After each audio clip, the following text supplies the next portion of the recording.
Hello students, I hope you all are fine. आज मैं आपको हिंदी ग्रामर का चैप्टर 2 जिसका हेडिंग है वर्ण विचार, इसे एक्सप्लेन करूँगी। इसमें हेडिंग है सबसे फर्स्ट वर्ण। वर्ण किसे कहते हैं ये मैंने आपको पहले उसमें बताया था। वर्ण क्या होते हैं? एक एक अक्षर एक जो सिंगल अक्षर होता है उसे हम वर्ण कहते हैं।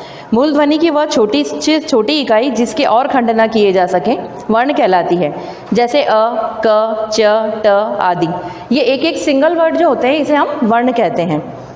मन में उठने वाले विचारों को प्रकट करने के लिए मुख से ध्वनियाँ निकलती है। इन ध्वनियों को विशेष चिन्हों के रूप में कागज पर अंकित कर लिया जाता है, जैसे कमल।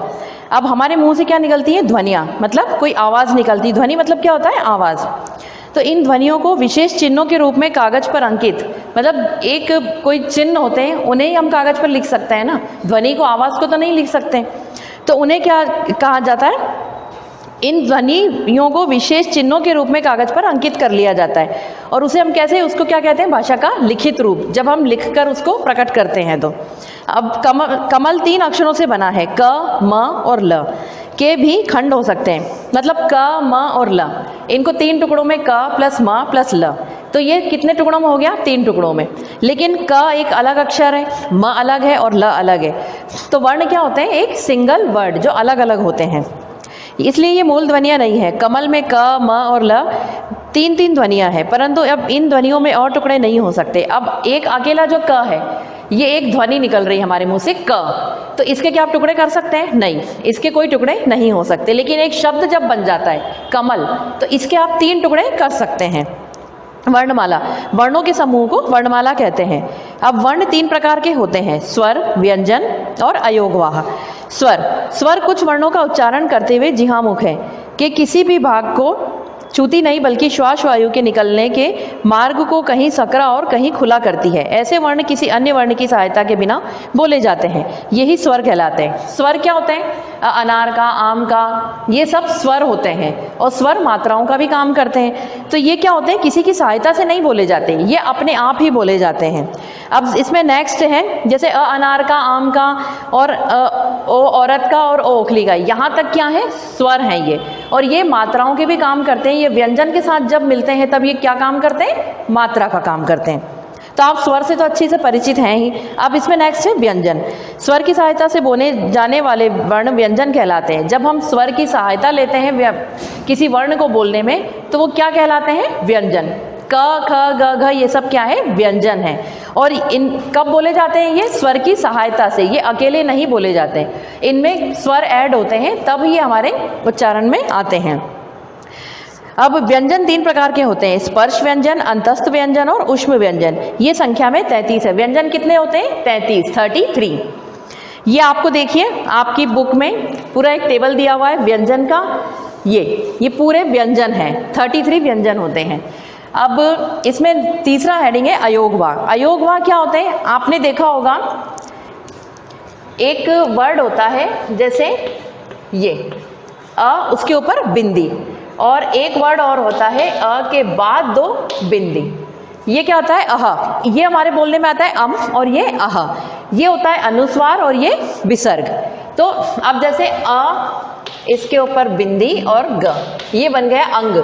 अंग बोल रहे हैं हम, अंग, बीच में क्या आ रहा है? न का उच्चारण हो रहा है। तो ये जो 2 वर्ड होते हैं, इसको क्या बोलते हैं हम? अयोगवाह। ये अयोगवाह कहे जाते हैं। अयोगवाह ऐसे वर्ण हैं जो न तो स्वरों के मेल और न ही व्यंजन के मेल से बनते हैं। इनका उच्चारण स्वरों की भांति स्वतंत्र रूप से नहीं होता और न ही व्यंजनों की तरह प्रयोग में लाए जाते हैं। यह है अम तथा अह, जो मैंने आपको ब्लैक बोर्ड पे लिखकर बताए हैं।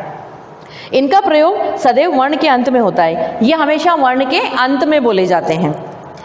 अब इसमें है स्वर भेद। स्वरों का उच्चारण करते हुए लगने वाले समय पर इन्हें 3 भागों में बांटा गया है, ह्रस्व स्वर, दीर्घ स्वर और प्लुत स्वर। अब पहला है ह्रस्व स्वर। जिन स्वरों के उच्चारण में कम से कम समय लगे उन्हें ह्रस्व स्वर कहते हैं। इन्हें मूल स्वर भी कहते हैं, क्योंकि ये दूसरे स्वरों के मेल से नहीं बनते। इनकी संख्या 4 है, अ, ई, उ और ऋषि। अब ह्रस्व स्वर क्या होते हैं? जिन स्वरों के उच्चारण में कम समय लगता है, जैसे अ कम लग रहा है, ई, छोटी ई, अ, उ, छोटा उ जो होता है, और र ऋषि का। और ये स्वर क्या होते हैं? ये दूसरे के मेल से नहीं बनते हैं। अब इसमें नेक्स्ट है दीर्घ स्वर। जिन स्वरों के उच्चारण में ह्रस्व स्वर के उच्चारण से दोगुना समय लगता है उन्हें दीर्घ स्वर कहते हैं। दीर्घ मतलब बड़ा, तो इन स्वरों के उच्चारण में ह्रस्व स्वर से ज़्यादा समय लगता है, तो दुगना समय मतलब ज़्यादा लगता है, डबल समय लगता है। और ये संयुक्त स्वर भी कहे जाते हैं। इनकी संख्या 7 है। जैसे अ में अ प्लस एक आ का डंडा, तो अ प्लस अ जब दो वर्ण मिल जाते हैं तो अ में जितना समय लगता है डबल अ को बोलने में कितना टाइम लगेगा, डबल लगेगा। तो इसलिए इन स्वरों में ह्रस्व स्वर की तुलना में दुगना समय लगता है उच्चारण में। तो ये कौन से स्वर होते हैं? दीर्घ स्वर। आ, ए, बड़ी ई, ओ, उ और ओ। प्लुत स्वर। जिन स्वरों के उच्चारण में ह्रस्व स्वरों के उच्चारण से दुगना या उससे अधिक समय लगे उन्हें प्लुत स्वर कहते हैं। अब प्लुत स्वर कौन से होते हैं? जिन स्वरों के उच्चारण में ह्रस्व या दीर्घ स्वर से भी ज़्यादा समय लगता है। प्लुत स्वर को प्रकट करने के लिए स्वरों के बाद हिंदी का 3 का अंक लिख देते हैं। अब एक वर्ड होता है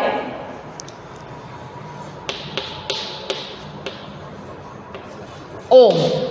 इसको जब हम जैसे मंत्रों में भी उच्चारित होता है ओम, तो ओम आप बोलते हैं तो उसमें टाइम लगाते हैं, एकदम से नहीं ओम इस तरह से कोई नहीं बोलता है। कैसे बोलता है? ओम।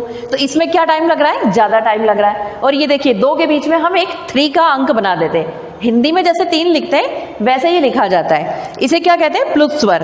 तो इसके उच्चारण में ह्रस्व और दीर्घ स्वर से ज़्यादा समय लगता है। अब इसमें है मात्रा। किसी स्वर की व्यंजन के साथ मिलाते समय उसका रूप छोटा हो जाता है। स्वर का यह छोटा रूप मात्रा कहलाता है। अब स्वर को हम क्या कहते हैं? मात्राएं भी कहते हैं। तो जब चिन्ह के रूप में ये प्रदर्शित होती है तो ये कैसी? स्वर का चिन्ह क्या होता है? मात्राएं। अ की पृथक मात्रा पृथक रूप में नहीं होती। व्यंजन का हल न होना ही इनका बोधक माना जाता है। स्वर जब व्यंजनों के साथ मिलते हैं तो मात्राओं का रूप ग्रहण कर लेते हैं। स्वर जब व्यंजन के साथ मिलते हैं तो कौन सा रूप ले लेते हैं? मात्राओं का। अब 11 स्वरों के अतिरिक्त अंग्रेजी में आ ध्वनि वाले शब्दों का भी हिंदी में प्रयोग हो रहा है, जैसे कॉलेज, डॉक्टर, ऑफिस आदि। अब देखिए इसमें बहुत से ऐसे वर्ड होते हैं हिंदी में, जैसे मैंने लिख दिया कॉलेज। अब इसको क्या आप कैसे बोलेंगे? कॉलेज बोलेंगे? नहीं, इसके ऊपर हम एक ऐसे सी, जो हिंदी में सी होता है ना, वो आड़ा सी ऐसे बना देंगे। तो ये क्या हो जाएगा? ओ का रूप करेगा, मतलब साइलेंट वर्ड होता है ये। इसे हम उच्चारित कैसे करेंगे? कॉलेज। कॉलेज ही बोलते हैं ना, आप कॉलेज तो नहीं बोलेंगे। और अगर ये नहीं लगा होगा तो क्या बोलेंगे आप? इसे कॉलेज। लेकिन ये ऊपर लगा दिया जाता है तो हम इसको क्या उच्चारण करते हैं? कॉलेज। तो ये स्पर्श। अब इसमें है व्यंजन। व्यंजन के 3 भेद होते हैं: स्पर्श व्यंजन, अंतस्थ व्यंजन और ऊष्म व्यंजन। स्पर्श व्यंजन इन व्यंजनों के उच्चारण में जिह्वा मुख के विभिन्न भागों को स्पर्श करती है, इसी कारण ये स्पर्श व्यंजन कहलाते हैं। जब हमारी जीभ किसके? मुख के ऊपर के भाग को स्पर्श करती है तो ये कौन से? स्पर्श व्यंजन। स्पर्श मतलब छूना, तो इसको कौन सा व्यंजन कहा जाता है? स्पर्श व्यंजन। इसमें क वर्ग, च वर्ग, क, च, प आप मुंह से बोलकर देख सकते हैं। अब इसमें दूसरा अंतस्थ व्यंजन। इन व्यंजनों के उच्चारण में जीवा का पूरा स्पर्श मुख के किसी विशेष भाग के साथ नहीं होता। अब कुछ ऐसे वर्ड होते हैं जिनमें जीभ का, जिहा मतलब जीभ, उसका स्पर्श मुंह के किसी विशेष भाग में नहीं होता, जैसे य, र, ल, व। य, र, ल, व आप बोल के देखिए कि आपका जीभ जो है वो मुंह में कहीं टच हो रही है? नहीं हो रही है। ऊष्म व्यंजन। इन व्यंजनों के उच्चारण में मुख में गर्म श्वास वायु रगड़ खाती हुई निकलती है, इसी कारण इन्हें ऊष्म व्यंजन कहा जाता है। ऊष्म मतलब क्या होता है? गर्म। तो इन व्यंजनों के उच्चारण में जीवा का क्या होता है?